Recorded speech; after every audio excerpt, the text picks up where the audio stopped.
Suddenly, it feels like it's 1989, and you got to wait around until it's nighttime to hear what the president said earlier today. The president is off Twitter, as you know, and now cable networks are not carrying routine presidential events that they normally would carry. Everybody is out to cancel the president of the United States.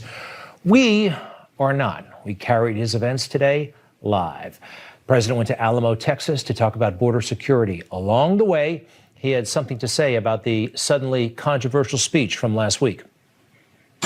Could you hear that? Air Force One's auxiliary power unit is running, but he says his speech last week was totally appropriate, which it was. Any fair reading of that speech would tell you, yes, totally appropriate, when he talked about peacefully marching to the Capitol.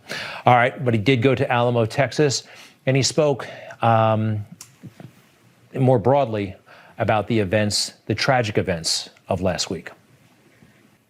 I think that's a pretty good point, Mr. President. Heads up to Joe Biden. You've got Kamala Harris waiting in the wings. She's younger, sharper, and plenty ambitious. And the far left had a lot to do with getting you to where you are, and I think they prefer to see Kamala in office someday. Maybe someday not too far in the future. We'll see. In the meantime, what's happening in America feels dangerous. This move to cancel not only the president, but those who support him, those who voted for him. There's complete unanimity that those who carried out the violence on Wednesday need to be prosecuted, arrested, prosecuted, then punished. But for folks who are just raising questions about electoral irregularities, should we be canceling them? Should you be canceling me? I don't think so. It's all starting to feel like McCarthyism. Joe McCarthyism? Joe McCarthy, Biden McCarthyism? Joe McCarthy was a Wisconsin senator like 60, 70 years ago, and he found a few communists, but then he started seeing communists in his soup. And it got really, really carried away and really, really sad. Right now, we're seeing a point where perhaps the far left will chase after Trump supporters, making it a huge liability professionally, socially, if you are in any way associated with Donald Trump. That is wrong, that is un-American, and we're not going to stand for it. You know, they are breaking out some interesting figures in all of this. Arnold Schwarzenegger, former actor, Republican governor of California, and I think it's safe to say a well-known adversary of Donald Trump's, put out a bizarre, rather long video where he made all kinds of creepy associations with terrible things that happened in World War II. You see where he's going with this? You see where he's going with this? It's pretty sick, in my opinion, and it gets worse. This is the part that really is bad. Talking about those who supported Donald Trump. We all agree that carrying out the violence on Capitol Hill was wrong, but now they're going after Republicans everywhere for their associations with Donald Trump. More from the Terminator. Okay, that's just weird. I stand with Joe Biden forever. At most, it's going to be, well, theoretically 8 years, and Joe Biden would be like 90 or something like that, right? It's not going to be that long, Arnold. Not forever. Keep going. This is where the left, including Arnold Schwarzenegger, I'm going to put him in that category, and his friends at the Lincoln Project are getting carried away. Worst president ever. Have a little respect. If you don't have respect for him, how about the 75 million of us who voted for him? Keep that in mind, please. It would do your side a lot of good. It would do the country a lot of good. Because, once again, we all agree that what happened on Capitol Hill was awful, should never, ever have happened. And right here, we called it. Folks, there is real evidence and real concern about wrongdoing in that election. Irregularities, unfairness. I want to focus on one aspect of it that I think is fascinating and does have merit and is in front of the Supreme Court right now. There's a congressman in Pennsylvania, Congressman Kelly, Mike Kelly, I believe. He has a lawsuit, Kelly versus the Commonwealth of Pennsylvania. Now, Pennsylvania, for decades, there were two ways you could vote, according to the state constitution. In person or absentee with excuse, okay? You're in the military, you're overseas on business, you have to make arrangements, absentee with excuse. Now, to change that, you need to amend the Constitution of Pennsylvania. They didn't do that. It is a complicated process to change this Constitution. You got to get a referendum. You've got to advertise in every county in the state. There are a lot of things that you got to do, but they didn't do any of that. They just passed a law, Act 77, and said basically, no excuse, just almost anybody can vote absentee. We could have a situation where millions of votes are illegal, should not have been counted. And this isn't some conspiracy from the dark corner of the internet. Try going to the United States Supreme Court, their website. That's where this case is docketed. This case is still pending before the Supreme Court. A lot of us wanted it decided before January 6th, but that didn't happen. So filing lawsuits and raising these types of questions doesn't make you a liar. It doesn't make you an insurrectionist. It makes you a citizen, a concerned citizen. What about what happened over the summer? How about the contrast between what people did who questioned this election before January 6th and what happened all summer long? Let's start in Minneapolis. After the horror station was torched, he made a special statement. You know, he didn't get out there very much, from the basement, where he decried bad cops and systemic racism, had very little support for law enforcement who were under unbelievable pressure at that moment. In fact, just the night before, they had to evacuate that police station. Do you remember seeing those? And we shouldn't. We hate police brutality, but we also hate it when cops are unfairly attacked. This week, we'll be focusing a bit on Donald Trump's legacy, his amazing contributions to this country and to this world. Keep in mind, he's one of the few presidents who actually delivered on what he said he would do. On June 16th, 2015, when he declared, he said ISIS would be gone. Some of his friends, because they're scared of the mob. I will not be one of those people. I will not be one of those people. Donald Trump isn't perfect, but wow, he impressed the hell out of me during his presidency. Yeah, I'm sure there are things that he wished he could have changed, done differently. We all do. I continue to stand with him, just as I did the day he announced for president back in June of 2015. I was actually there in the room, and I'm not at all ashamed. And we'll be right back with brand new Congresswoman Marjorie Taylor Greene. That's Congresswoman Marjorie Taylor Greene doing exactly what she told her constituents that she would do, which is oppose the electoral count. She lived up to her promise. Republican of Georgia, brand new to Congress, by the way. Congratulations on your victory and welcome to Newsmax. How are you tonight? Thank you, Greg. I'm pretty angry, actually. We've been summoned to Washington to play part in Nancy Pelosi's temper tantrum with her Trump derangement syndrome, and we're having to take part in this 25th Amendment and impeachment on President Trump when he's done nothing wrong again. So I happen to agree with you. It is a farce, all of it. Yep. What are your colleagues saying? I mean, I just saw that Liz Cheney, no friend of this president, Republican, is on board with impeachment. Where are we in this process? It seems like it's going to happen, unfortunately, or is it? Well, unfortunately, you're seeing the Republicans that were never true supporters of President Trump. They were just the ones that got on the Trump train when it was convenient and politically necessary. And they rode the train and rode his coattails all the way into office or getting reelected. And now that it's convenient, they're jumping off as quick as possible. And that includes apparently Liz Cheney and unfortunately, probably some other Republicans. I want to tell you something. We did nothing wrong. All of us have condemned the violence that happened at the Capitol attack the same way we have condemned radical Antifa and Marxist BLM violent riots that have taken place over the past year that have truly caused Americans to suffer, destroyed American businesses, hurt police officers all over this country, and cost billions and billions of dollars. I think Congress should be working for those American people and not spending time wasting our time up here in some ridiculous witch hunt impeachment impeachment against President Trump, who did not plan the riot, did not plan the Capitol attack, did not incite violence, and told everyone to march, come in after the attack took place. And again, the Democrats don't care about the truth. They only care about the lies that they want to tell. And the media just continues to broadcast it everywhere. You know, they think whatever they say becomes truth, but that's not true because we were all here and we know the real truth. I want to show you something talking about deprogramming Trump supporters. Very bizarre moment, one of many, unfortunately, on MSNBC. Let's take a look. There are millions of Americans, almost all white, almost all Republicans, who somehow need to be deprogrammed.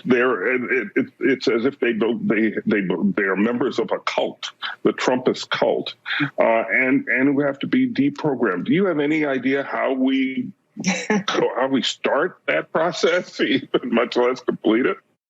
You know, he's chuckling, but deprogramming is a very serious word in this trigger-happy place we're in. So that is offensive. By the way, note for Eugene Robinson, Donald Trump had record support in communities of color.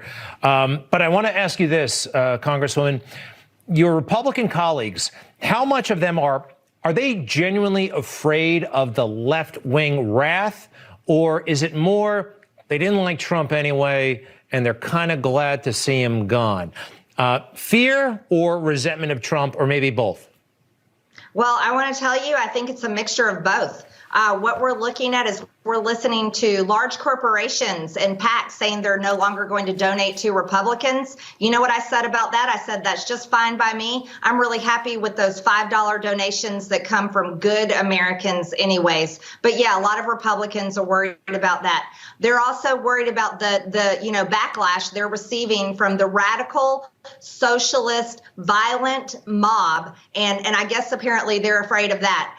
This is exactly the fear mongering that the Democrats want Republicans to cower to. And unfortunately, they're being successful. But I have a message for Republicans. Here's what you need to know. The bulk and majority of the Republican voters in this nation, that's 75 million people that elected all of us, are loyal to President Trump. They are not backing away from him. They support him completely. And so that is going to make a big difference going into 22 and going into 24. And everyone needs to take heed to that and be aware. I want to tell you, after my objection last week, I have received nothing but praise and support and thank yous and donations from Republicans in my district and all over the country. They support this president. I support this president, and I will continue to fight hard for him. Hey, but you want to know who? Oh, go ahead. Sorry, Greg. No. You're terrific. But there's data that I want to show you that backs up everything you just said. A new poll that has President Trump's approval rating, I think, hovering right around 49%, which has been basically, that's where it's been for a long time. And this was conducted, let's see, the 12th. That's today by Rasmussen. So, the media are playing this one way and the people are taking it a different way. We've seen that before, haven't we?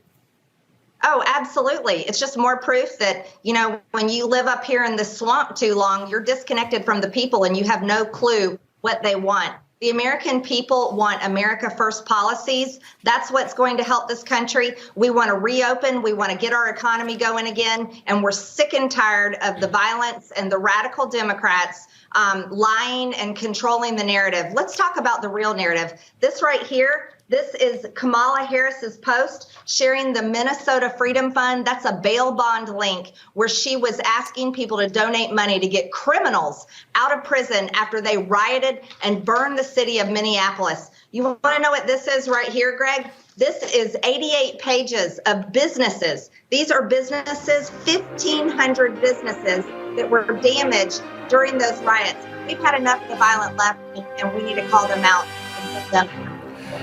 Congresswoman Marjorie Taylor Greene, thank you very much. Please come back soon. And by the way, stay safe. I keep hearing Democrats tell people to get in the face of people like you. So seriously, I know you felt the heat. Take care, and we'll see you again soon, all right? I will. Thank you, Greg. I appreciate it. We'll be right back.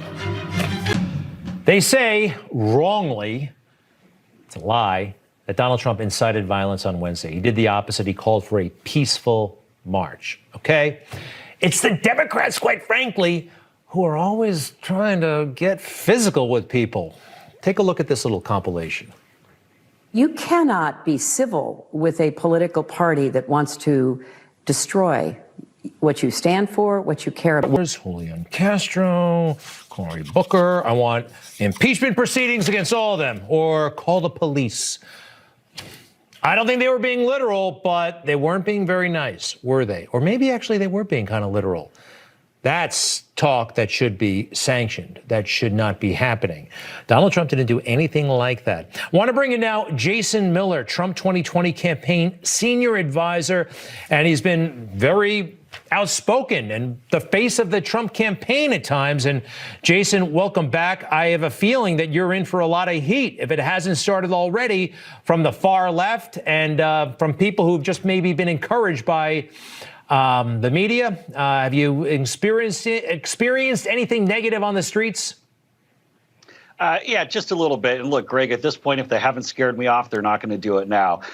Going all the way back to 2016 and all the way through. But I've been yelled at restaurants. I get the hate phone calls. I get the hate emails. And yesterday, Greg, this one really took the cake. So because of scheduling reasons, I went to one of the studios in Washington, D.C. to join an appearance on one of your competitor networks. And I walk in and it's let's go and just give the name. So it's called Live Shots. They're an independent studio. They're at 400 North Capitol Street. So if you want to call them, give them a piece of your mind, that's up to you. Just do it peacefully. And so I walk in and I was scheduled again with one of your competitor networks. And I said, hey, Jason Miller, I'm here for my appearance. And the nice lady behind the counter said, well, I just got a call from my boss and you can't use our studio because of health reasons, because of COVID. Oh, okay. Well, I don't have COVID. I haven't been around anyone with COVID. It wasn't reported that I have COVID. What do you mean? And she goes, well, it's because of the people you've been around, the White House. I go, oh. So it's because I work for President Trump that I'm not allowed to use your studio, even though you've booked me and confirmed me. So Live Shots in D.C., I'm on a list, apparently. I didn't know I was so popular, but apparently I'm on a list. But in all seriousness, Greg, this is very serious.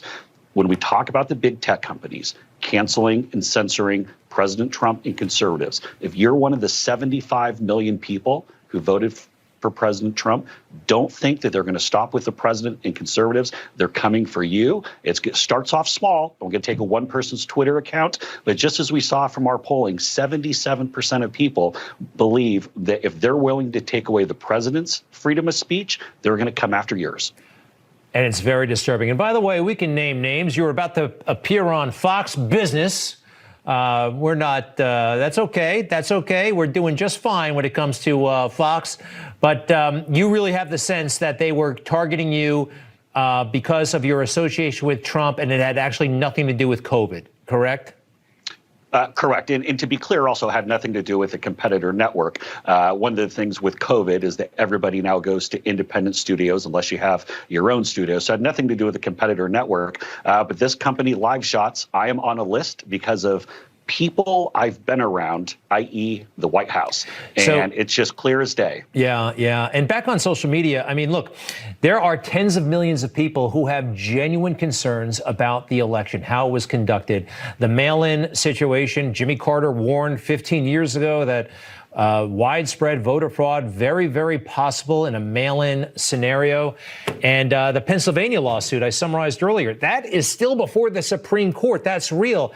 I have the sense that they're now trying to cancel people who don't accept that the 2020 election was perfect, free and fair. That's how bad it is right now.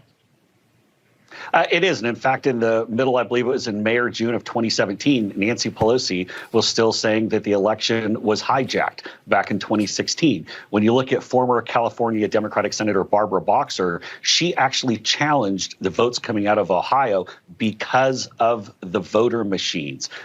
So literally, it's not as I do, but what I say, which is, hey, don't look here. It's a double standard all the way across the board. We're going to come after President Trump. But, Greg, one of the things we just got out of the field with some additional polling, and I think really notable when we talk about some of the reports today about some of these Republicans getting a little bit weak-kneed.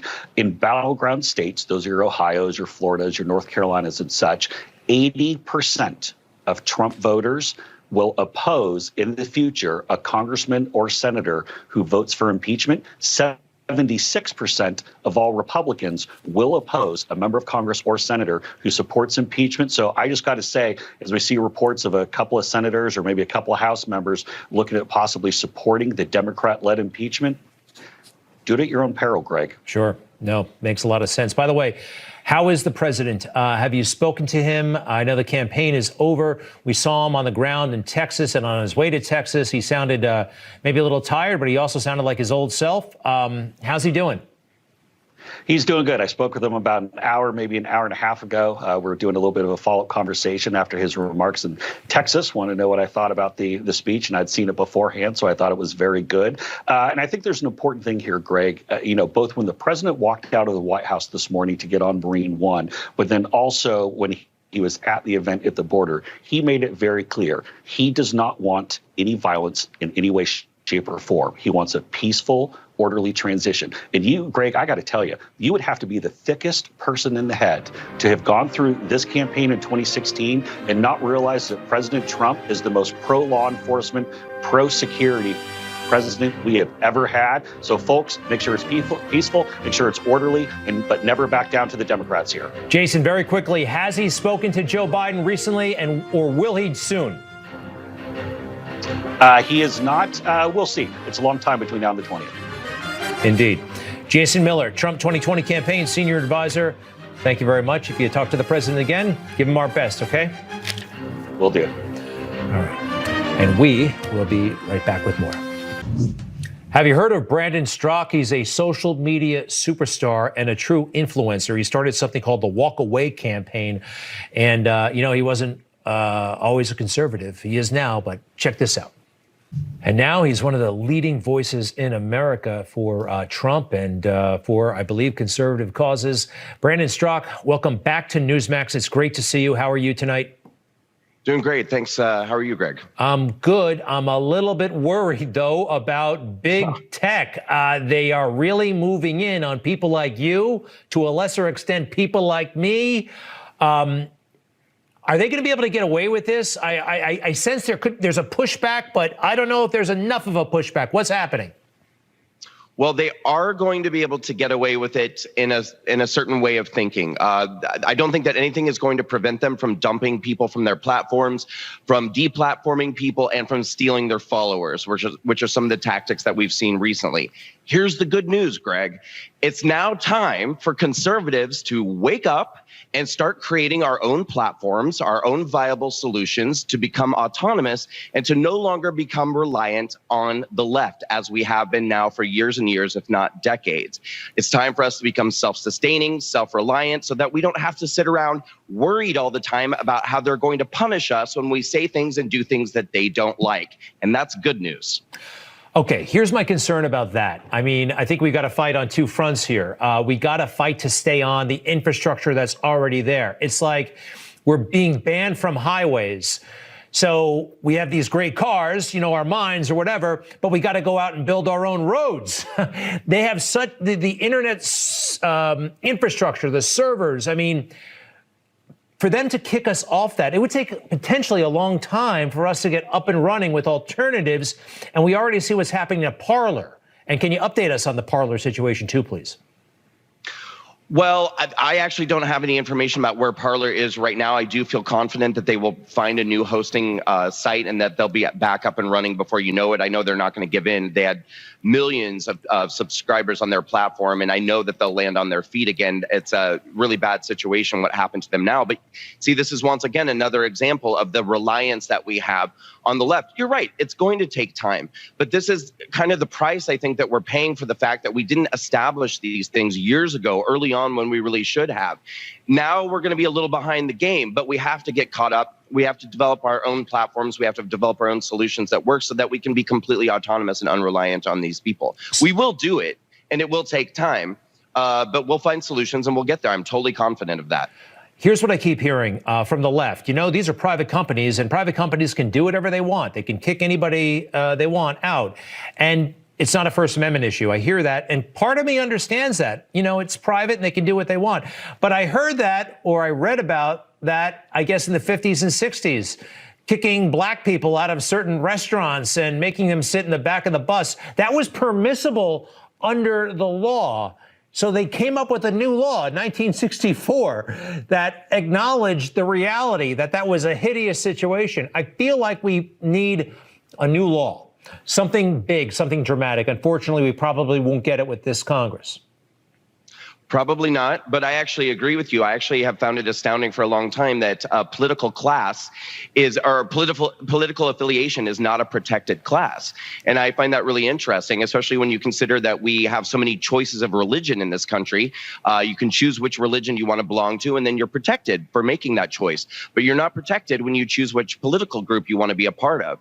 And I actually think that that's wrong. I think that people should not be able to deny service to people because they're Republicans or Democrats. I don't think that you should be able to kick people out of your business or off your platform or this and that. But I mean, until we change that, that is the situation. So that the cards are in their hand. But I really stand firmly behind. I mean, I think months ago, maybe in a few weeks ago, I was with you in this, complaining about the left, complaining about the double standards. I'm past that now. Now I'm just kind of saying shame on us for not having created solutions sooner. But there's no better time than the present. So let's just do it. Let's stop being reliant on these psychotic, abusive people. Brandon, finally, you were a liberal for a long time, a progressive. You gave money to progressive causes. You kind of had this epiphany. I sense it was gradual, but was there one moment, something you saw where you had an aha moment that really kind of made you walk away? And somebody reached out to me privately with a video that showed that the media completely lied about that. And that started a journey for me, which ended with me walking away from the Democratic Party and liberalism. I remember that moment, the reporter, but I now remember that was you. You talked about that because, quite frankly, I was taken aback. Like, did he really make fun of that guy? And whenever the president makes fun of somebody who's indecisive, he makes the same motion. It had nothing to do with, you're right, it was just a total lie that they kept telling and telling. Oh, finally, though, sometimes I think the left, they don't lie, they just are mistaken. They just make assumptions that are too easy to make. Is that fair to say? No, it's just a lie. Let me run this by you, though, because there are people I know who still don't know that Donald Trump explicitly said that very fine people, except for the neo-Nazis and white supremacists, they should be condemned. There are people who don't even know about that part of his comments. Yes, that's true. That's true. I thought you were talking about the media. But yes, the average everyday citizens on the left, they just don't know. It's true. Brandon Straka. Appreciate it very, very much. Check out the Walk Away campaign. What is your preferred social media at the moment, Brandon? I would like to ask all of your audience to please go to walkawaycampaign.com and support us in any way that you possibly can as we're rebuilding from the ground up. Walkawaycampaign.com. We'll put it on our website. I'll put it on my social media for however long I have it.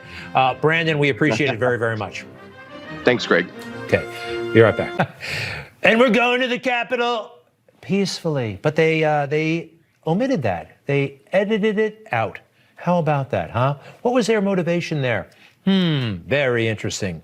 Meanwhile, they're trying to cancel people who raise legitimate questions about the 2020 election. You know that, right? Don't forget, they raised a conspiracy theory about Russia and about the election in 2016. It was officially ruled a conspiracy theory by Robert Mueller. It was. But Nancy jumped on the bandwagon, Speaker Pelosi. This is what she put out May of 17. Our election was hijacked. There is no question. Congress has a duty to protect our democracy and follow the facts. Now, if you are a citizen and you tweet that right now about the 2020 election, there's a darn good chance you're going to be kicked off of Twitter. Wild times, right? Wild times. So January 6th, the electoral count happened in the joint session, right? It was a moment. We know what happened later. It was terrible, very, very bad. Joe Biden later talked about this moment, though. Before the violence, he talked about what was happening right here. And he used an interesting word. The certification of the Electoral College vote is supposed to be a sacred ritual, which we affirm. The purpose is to affirm the majesty of American democracy. Sacred? I think things divine are sacred. God is sacred. Jesus. That's just a governmental procedure. He really felt like his parade was somehow rained on when Ted Cruz and Senator Hawley raised objections. It's interesting how they call these government procedures sacred. I don't get that. Folks, with the new situation in Washington, D.C., one of the most powerful people in the world, unfortunately, will be someone who is not very smart. Alexandria Ocasio-Cortez. Her home district, Queens and the Bronx, right here in New York City, had the ultimate opportunity that any member of Congress would do anything for. Amazon headquarters right in the district. She worked to keep them out. And when they decided, you know what, you're giving us too much of a hard time, she celebrated.